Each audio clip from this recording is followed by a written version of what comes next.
మీ తెలుగు నేస్తం Telugu stop app వెంటనే play store, app store లో డౌన్లోడ్ చేసుకోండి. ప్రతిక్షణం అన్ని తెలుగు వార్త విశేషాలతో పాటు మీ లోకల్ ప్రాంత వార్తలు కూడా సులభముగా తెలుసుకోండి.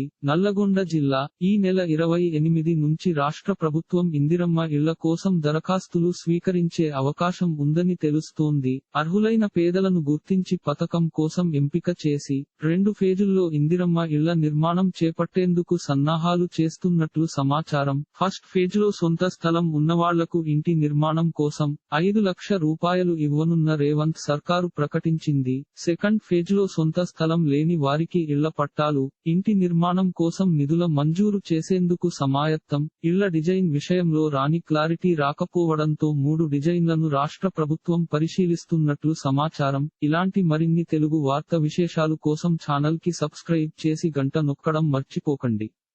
ఈ వీడియోని తోటి మిత్రులకి షేర్ చేయండి. మీ అభిప్రాయాన్ని కామెంట్ లో తెలపండి.